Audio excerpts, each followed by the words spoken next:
profesor, sí se aparece la pantalla. ¿Cómo? Sí aparece la pantalla.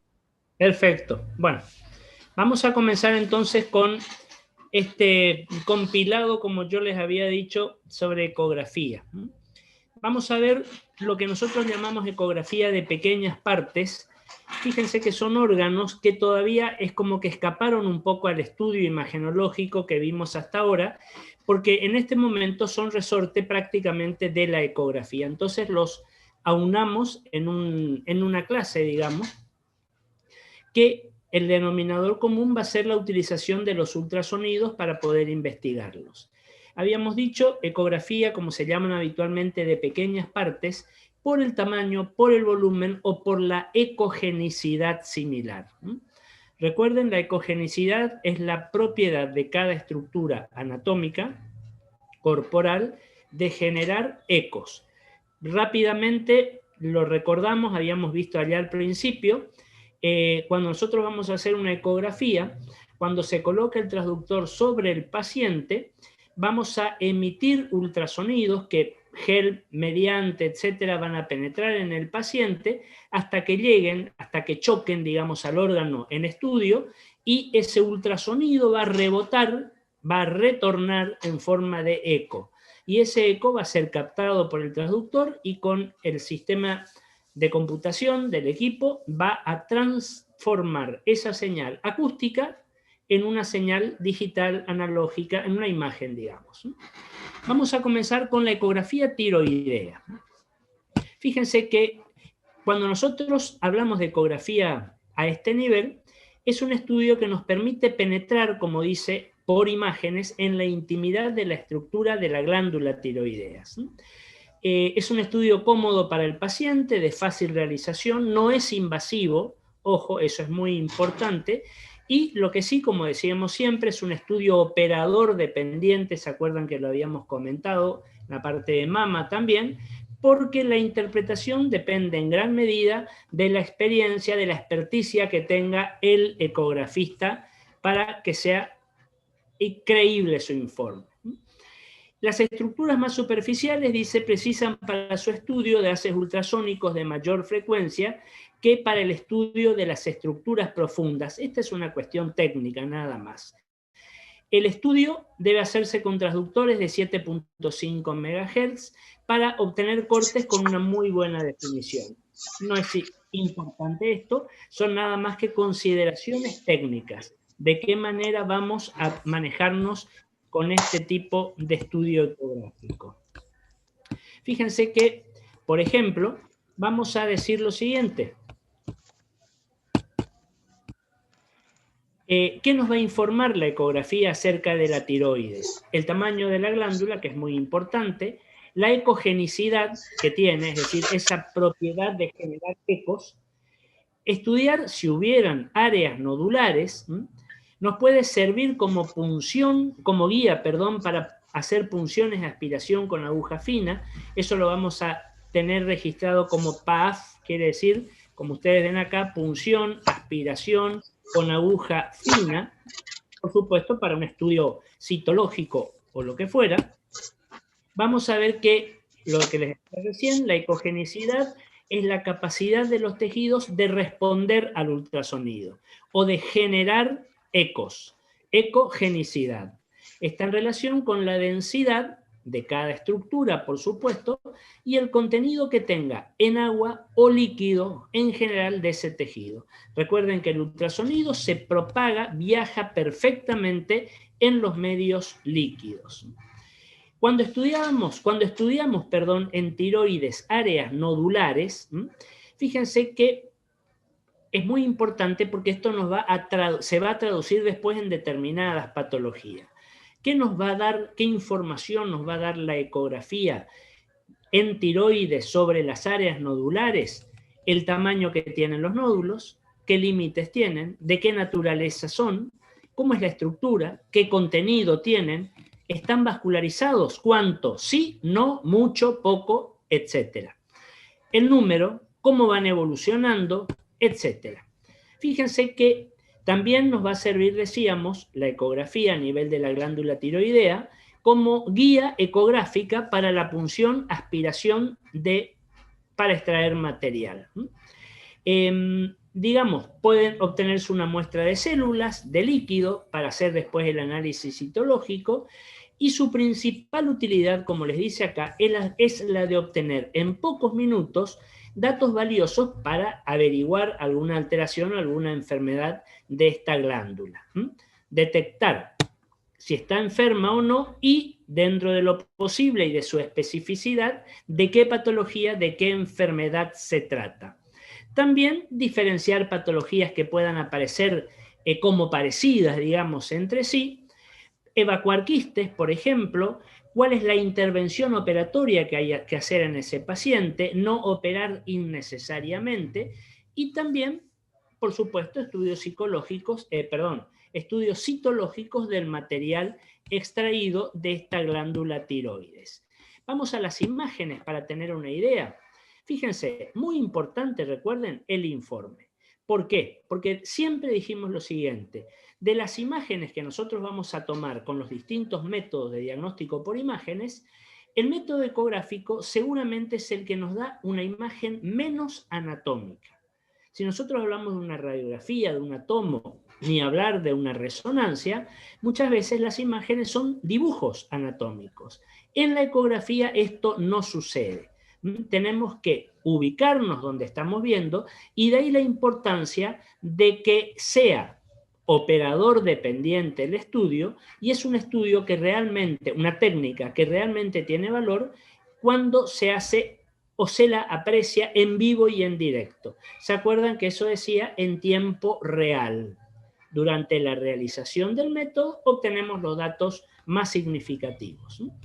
Fíjense, en este caso, dice la ecografía, nos muestra un nódulo acá solitario, un nódulo tiroideo importante, ecogénico, con componentes quísticos en su interior, es decir, con presencia de áreas con contenido líquido.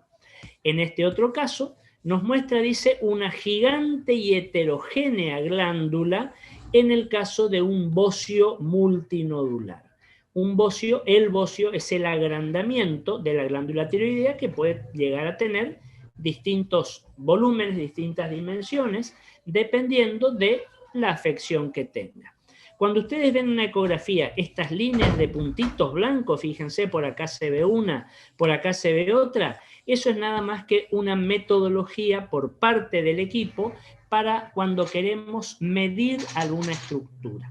Se marca un extremo, se marca el otro, se tira una línea de puntos, se cliquea y el equipo automáticamente nos dice qué distancia hay entre un punto y otro, es decir, cómo medimos una longitud determinada, en centímetros, en milímetros, de acuerdo a lo que nosotros busquemos.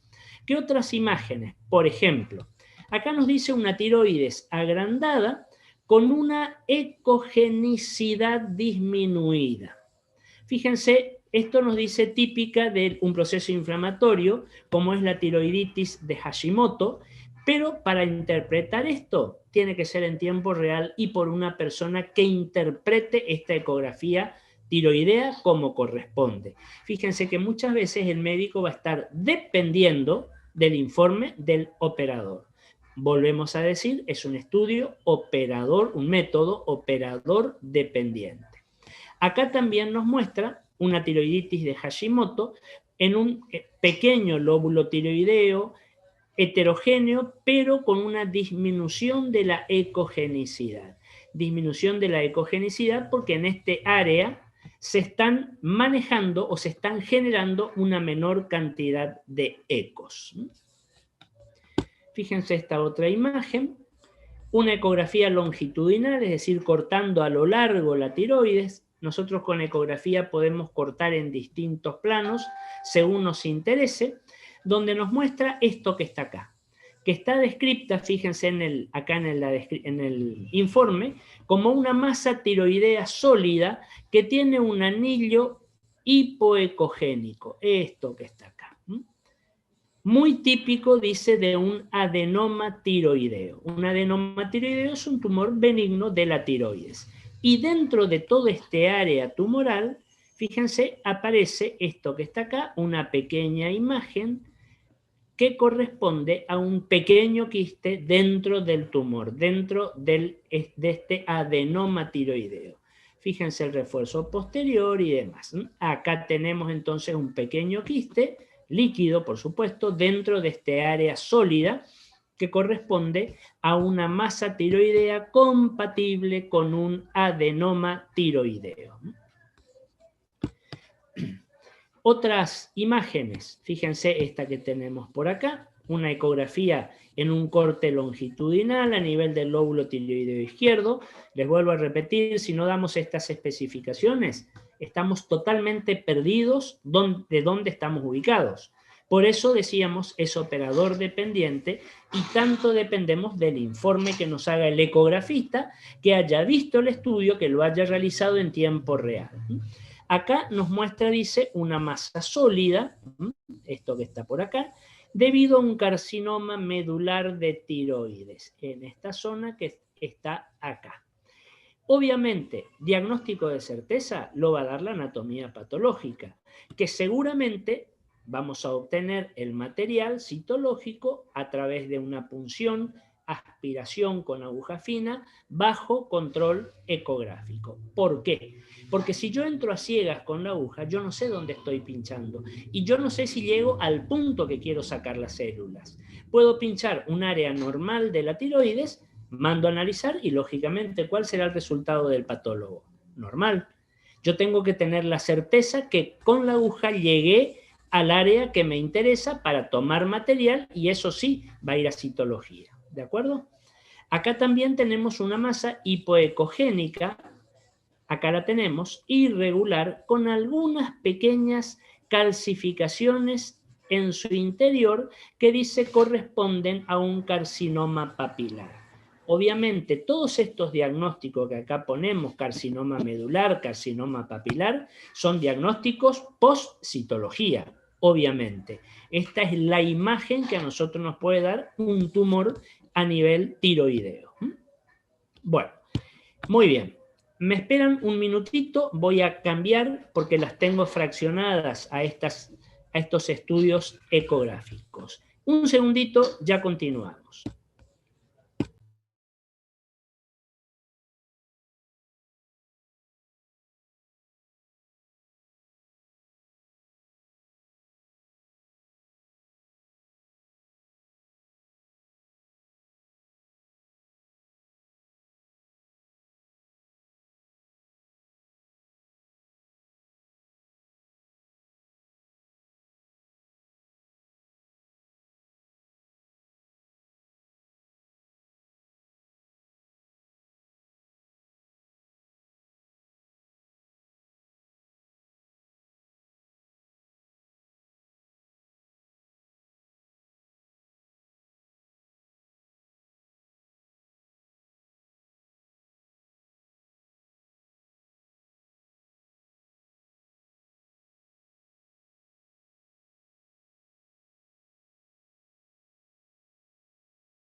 Muy bien, continuamos. ¿Están viendo la pantalla?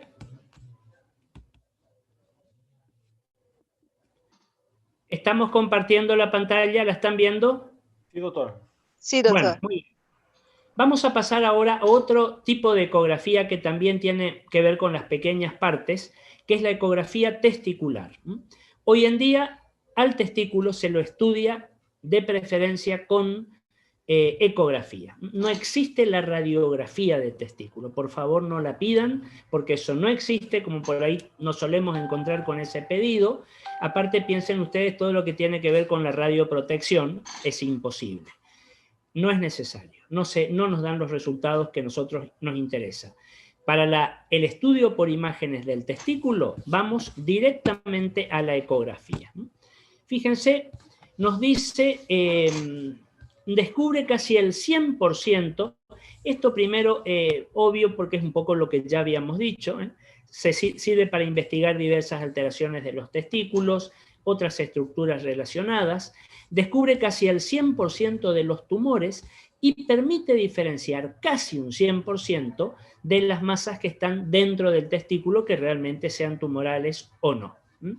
Las masas que se encuentran dentro del testículo tienen mayor posibilidad de ser malignas que las que están por fuera del mismo. De ahí la necesidad de hacer un diagnóstico precoz. Recuerden, esto tiene mucho que ver con el autoexamen testicular. Nosotros, en general, ustedes saben, se insiste muchísimo con el autoexamen mamario para detectar lesiones mamarias lo más precozmente en la mujer. Perfecto. Ahora, yo les digo, ¿cuántos de ustedes, varones, alumnos que están escuchándome, se hacen un autoexamen testicular? Fíjense que prácticamente es como que no es importante. Muy pocos saben o sabemos hacer un buen autoexamen testicular. El motivo de consulta va a venir, obviamente, piensen lo que les digo, a partir de un autoexamen del testículo. El autoexamen, la palpación, el notar un bultito, una dureza, algo diferente, una bolsa o un testículo de mayor tamaño que el otro, en fin, todo va a partir del autoexamen testicular. Y ahí se arrancarán con los estudios. Fíjense acá un corte, un esquema, por supuesto, anatómico, para tener una idea después cuando veamos las imágenes.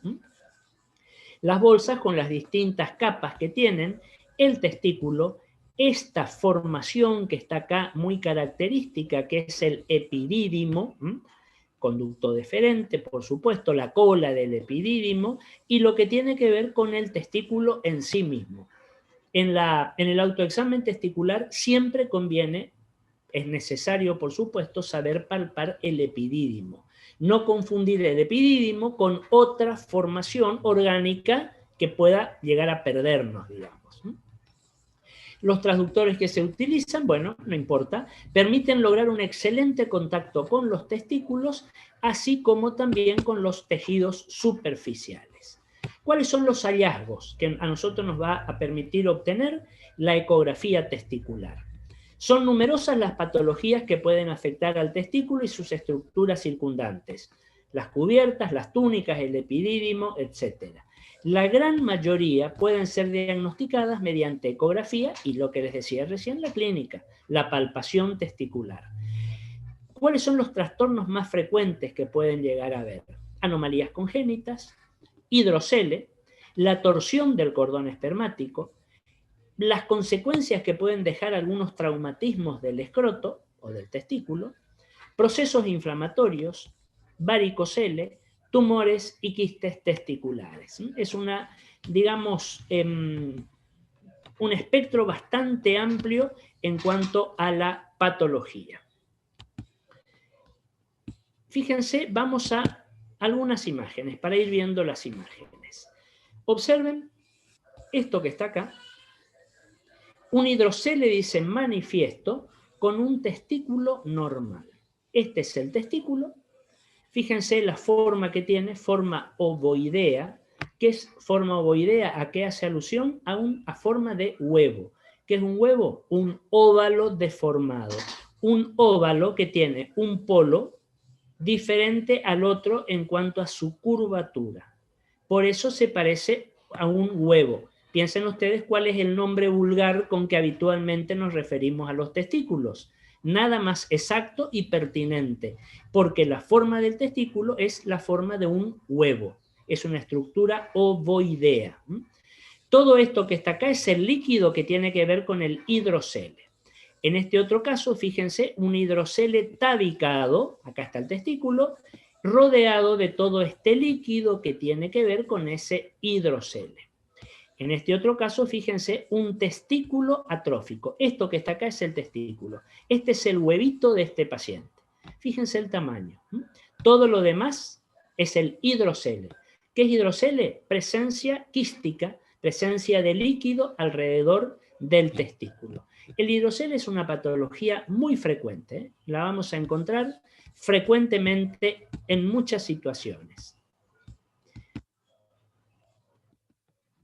Vamos ahora a otras imágenes, digamos. Fíjense en este caso, acá tenemos un testículo normal, el testículo izquierdo, el testículo es bastante hiperecogénico, y el testículo derecho, fíjense, hipoecogénico, disminuyó su densidad y de mayor tamaño. La torsión testicular es una urgencia testicular donde el paciente va a consultar rápidamente por el intensísimo dolor que presenta.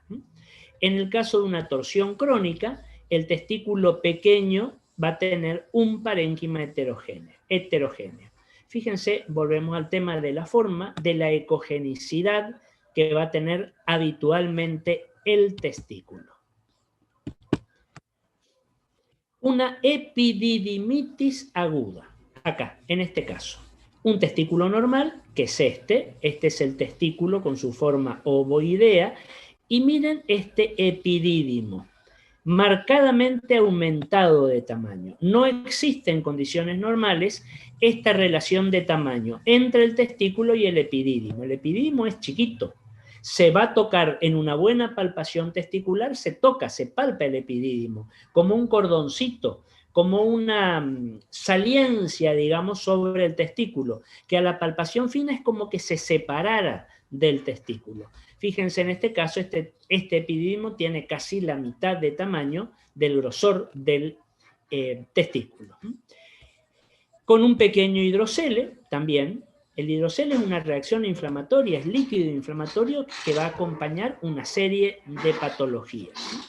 En este otro caso, una orquitis, que es un proceso inflamatorio bastante significativo.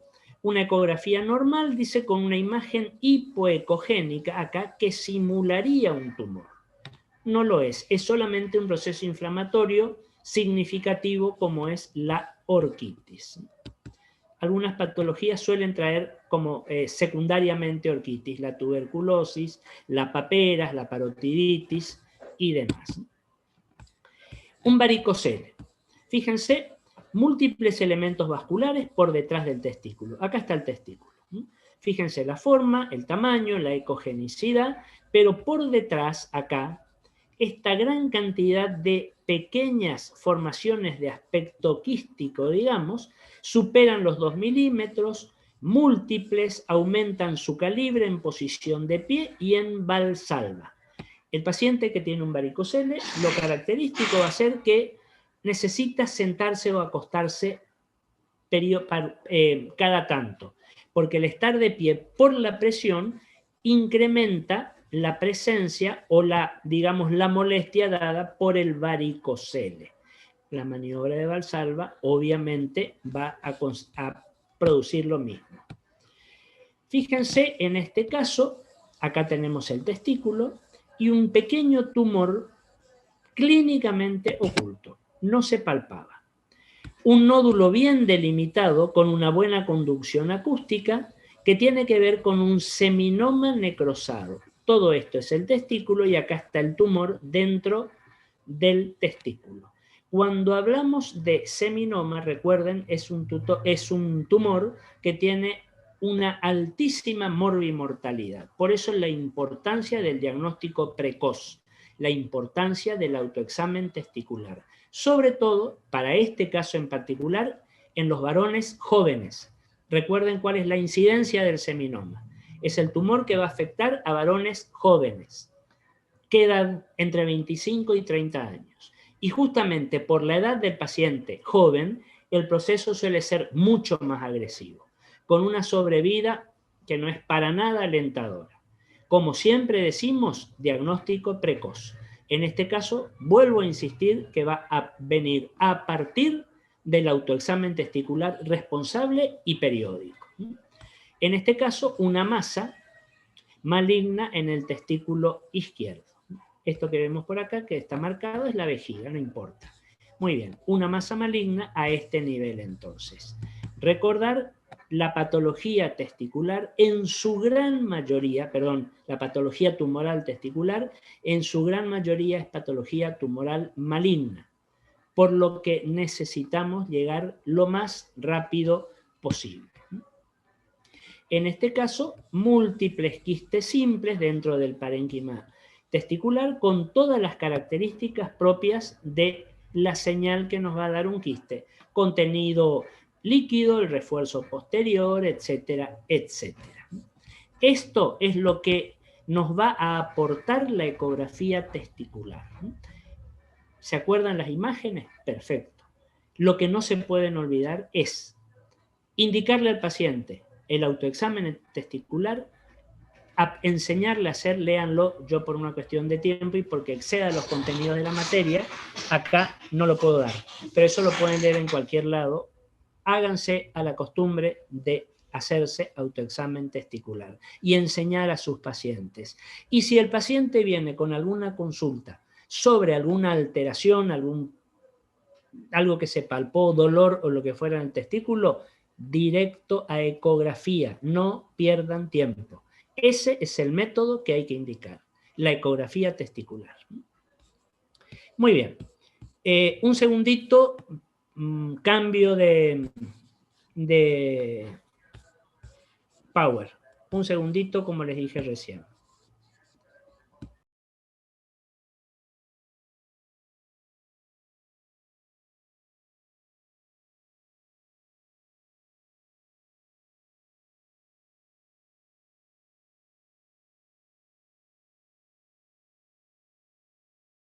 Sí, doctor. Muy bien. Continuamos entonces. Otro tipo de ecografía de pequeñas partes. Doctor, una pregunta. Para el varicocele no hace falta, no es necesario pedir una ecografía Doppler o no sé. No te escuché la primera parte de tu pregunta. ¿Me podés repetir? Sí, para un varicocele, por ejemplo, sospecha de varicocele, ¿no es necesario que le pida un ecodoppler o con una ecografía común nomás? No, generalmente si tu sospecha diagnóstica apunta directo a un varicocele, sí pedirle un ecodoppler testicular. Si no, si el diagnóstico no es del todo seguro, una ecografía, ahí se va a ver la presencia del varicocele y lo más probable es que el ecografista que te esté trabajando ya le haga el ecodoppler. Muchas veces el ecodoppler forma parte del estudio ecográfico cuando lo amerita, digamos. Hay sospecha de que el paciente tenga un varicocele, en el mismo momento, en el mismo estudio, ya se le hace una ecografía Doppler para confirmar el diagnóstico o eventualmente descartarlo. Muchas gracias, doctor. De nada. Muy bien. Vamos ahora a ver un poquito la ecografía prostática. Hoy por hoy, sumamente útil la técnica, porque, como ustedes van a ver, es una técnica de gran valor para el diagnóstico y seguimiento de la patología en esta glándula. Es una técnica muy sensible, es decir, detecta la patología prostática, pero es poco específica. No nos sabe decir siempre específicamente qué patología es, pero sí nos dice que hay presencia de patología, como para seguir los algoritmos diagnósticos. Dos maneras de poder realizarse. Por vía transabdominal, que es la que se hace de rutina, con el transductor a través de la pared abdominal, entrando por la ventana que el ecografista decida, a través del periné, etc., o por vía transrectal. Más precisa, y si yo les tuviera que decir hoy por hoy, la ecografía prostática debería hacerse siempre por vía transrectal. Acuérdense cuando habíamos hablado de la parte ginecológica, que ya hablamos de la ecografía transabdominal y de la intracavitaria por vía intravaginal. Bueno, apliquemos lo mismo acá. Ya vamos a ver ahora cuáles son las ventajas o desventajas que tienen. Ahora, acá por ahí chocamos, fíjense, con algunos problemas. Concepciones machistas, en fin, lo que fuera, que no todos los pacientes varones están dispuestos a someterse a la introducción del transductor por vía rectal. Es exactamente igual que si se hiciera un tacto rectal. La diferencia es que en lugar de introducir el dedo, se va a introducir el transductor. Obviamente, este transductor es un transductor que se utiliza específicamente para esta vía. ¿Se acuerdan que habíamos dicho lo mismo cuando hablábamos de la ecografía transvaginal? Es un transductor mucho más finito, no más grande o más ancho que un lápiz o que una virome, y se va a introducir por vía rectal, fíjense ustedes, con un acceso directo a la próstata. Entonces, la entrega de ultrasonido y la recepción de eco es mucho más directa que si lo hacemos a través de la pared perineal, abdominal o lo que fuera. Ya también se investiga la vejiga, por supuesto, y fíjense la importancia. Esto sí, la punción biopsia, porque si hacemos transrectal, ya tenemos en ese momento la posibilidad de tomar muestras para hacer la citología. La punción biopsia dirigida ecográficamente es uno de los métodos con mayor sensibilidad y especificidad para la detección del cáncer prostático. El cáncer prostático, ya lo vamos a ver, es un cáncer que nos deja trabajar tranquilos, entre comillas. Así como hoy les dije, el otro cáncer del varón joven, el seminoma, tenemos que andar a las corridas, no podemos perder un día de tiempo, porque tiene una agresividad muy marcada y una morbimortalidad alta. El carcinoma de próstata, que es el otro cáncer, digamos, típico del varón, es un cáncer mucho más perezoso, digamos, mucho más tranquilo, obviamente ligado a la edad de aparición, a la edad en el paciente en que aparece la patología. Un carcinoma prostático es mucho más probable que sea del varón añoso.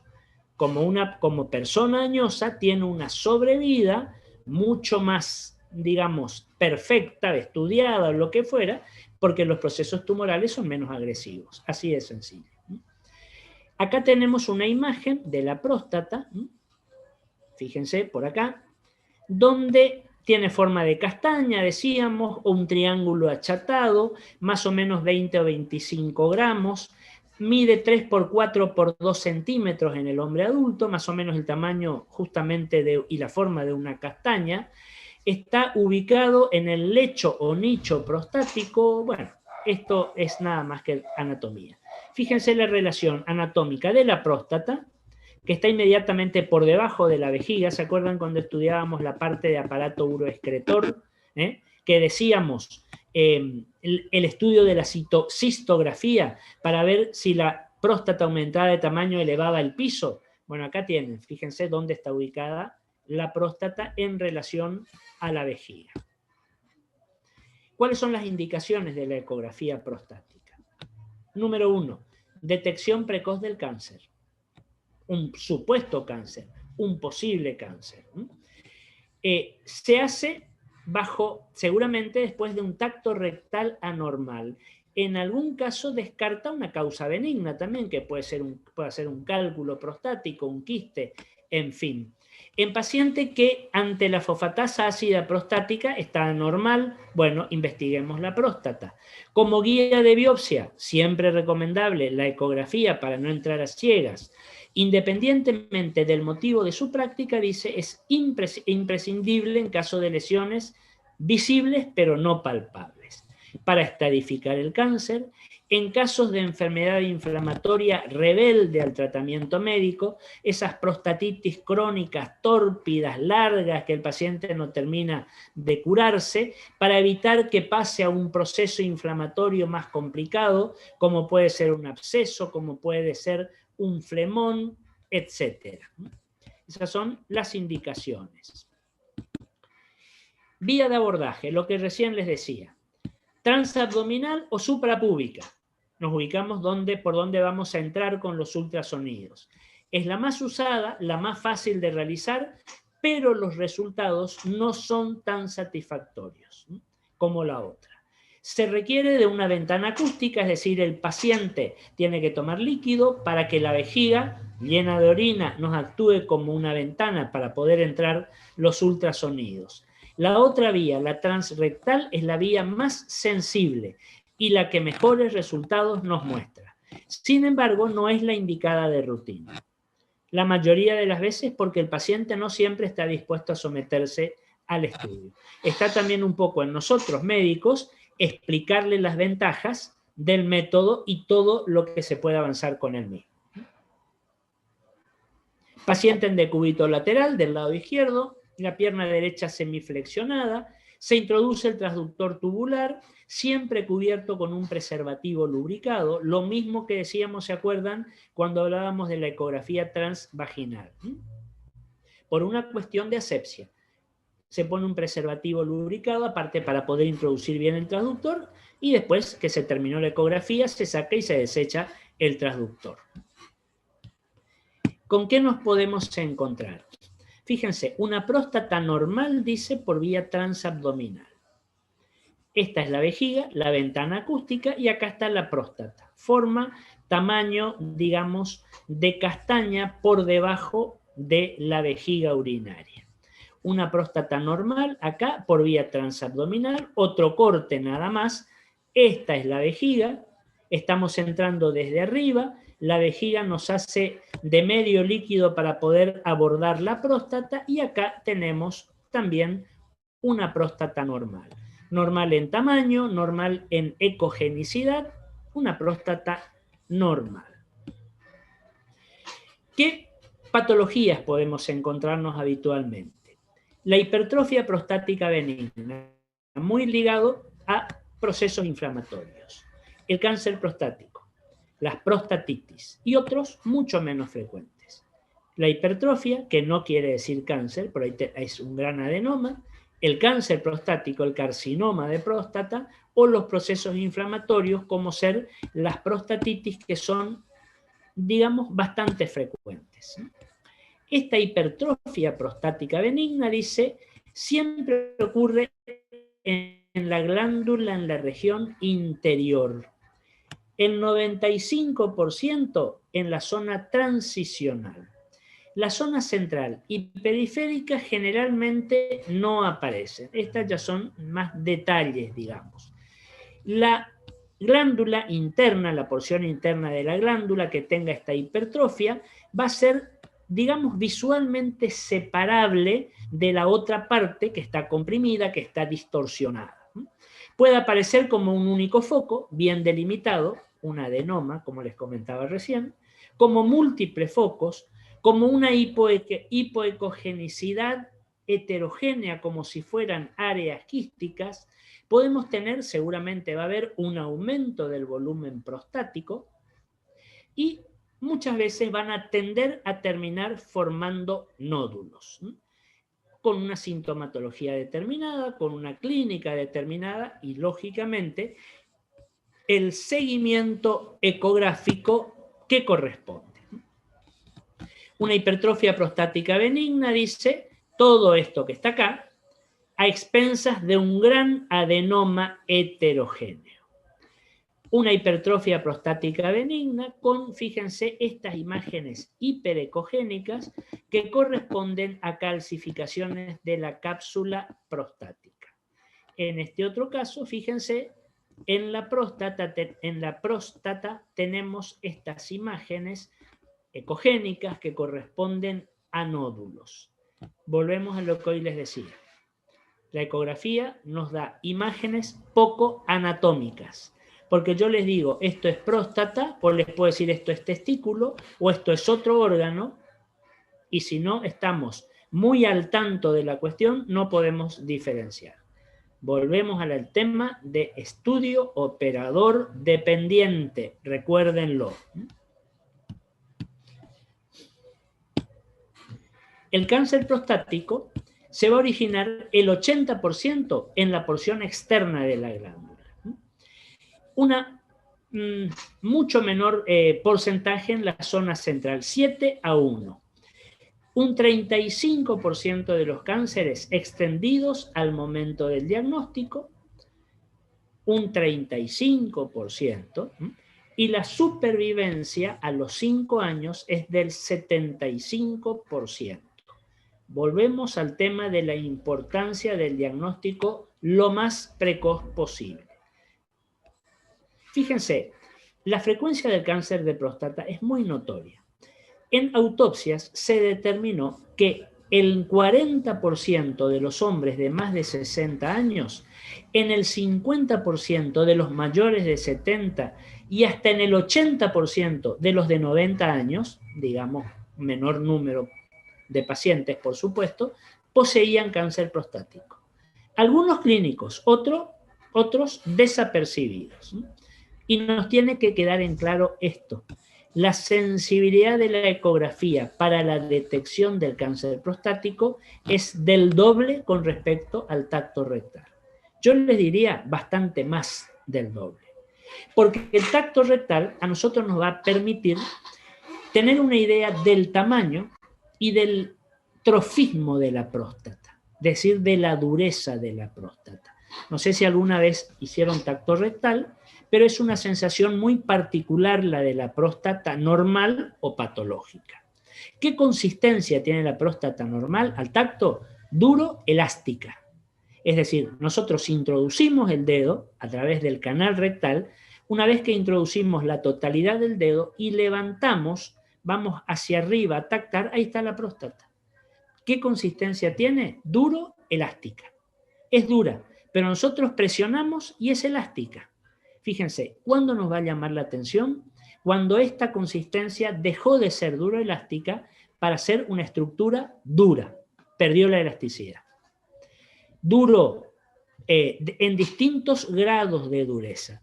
Fíjense que en algunos, en los más significativos, nos habla de duro pétrea, como si nosotros palpáramos una piedra. Eso es indicativo de cáncer prostático. Pero fíjense que son datos, si se quieren, subjetivos.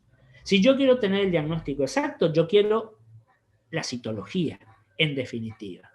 Vamos a poder hacerlo mediante una punción.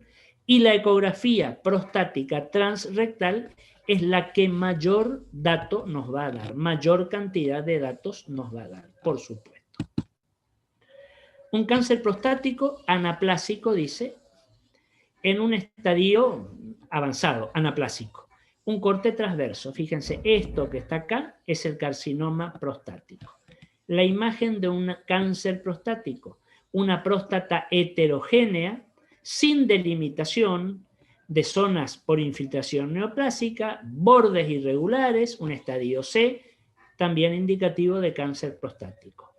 Les vuelvo a repetir, no me canso de decirles, la imagen es poco anatómica.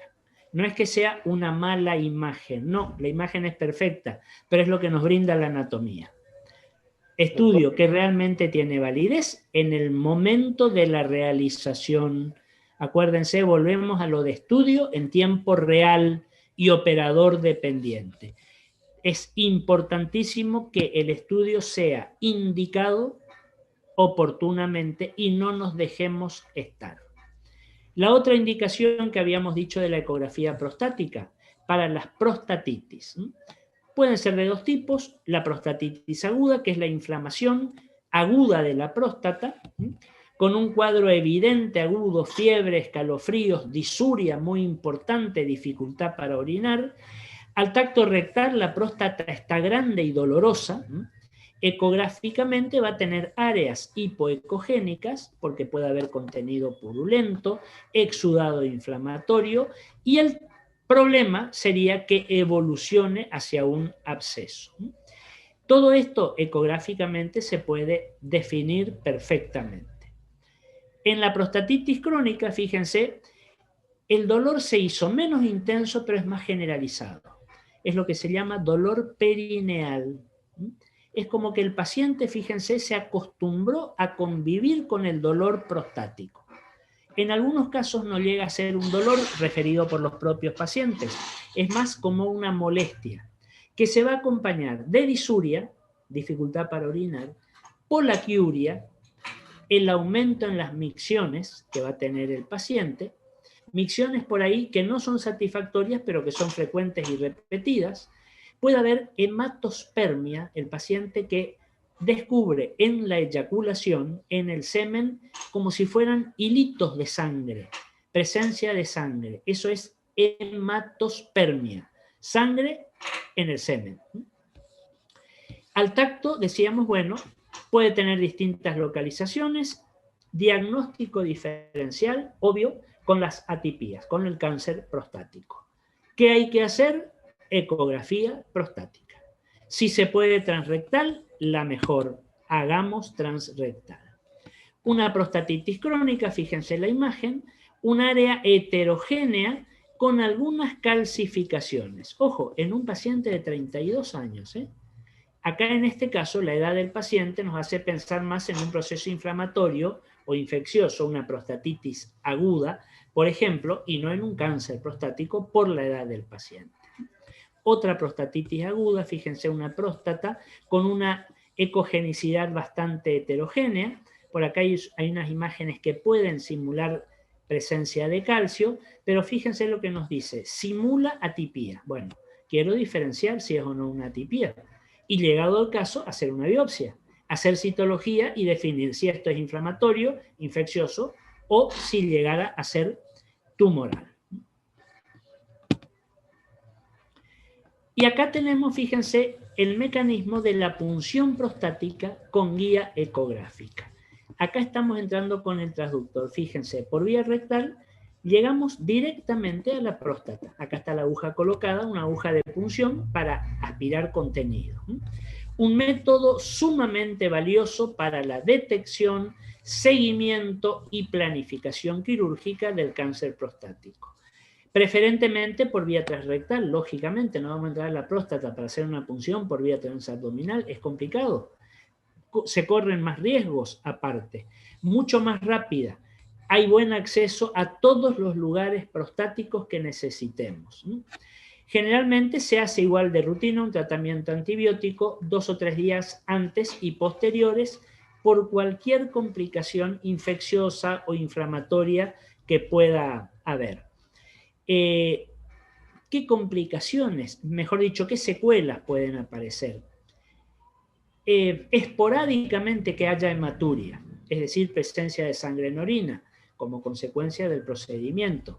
Que haya proctorragia, bueno, si por ahí hubo alguna complicación que pueda ocasionar un sangrado a ese nivel, pero si no, no tiene por qué haber. Y acá nos dice la dirección del transductor con la aguja, contactando con la próstata que está marcada acá. Más que interpretar las imágenes, hoy por hoy, en este momento, como les dije, me interesa que recuerden las indicaciones. ¿Cuándo indicar y qué podemos indicar? ¿Y a qué paciente le podemos indicar? Esto vale para la ecografía prostática que terminamos de ver, para la ecografía testicular, para la ecografía tiroidea. ¿Alguna pregunta hasta acá? Doctor, Acá tengo algo, esperen un poquito. Las imágenes del Power número 13 son transrectal o transabdominal. Esta que está acá.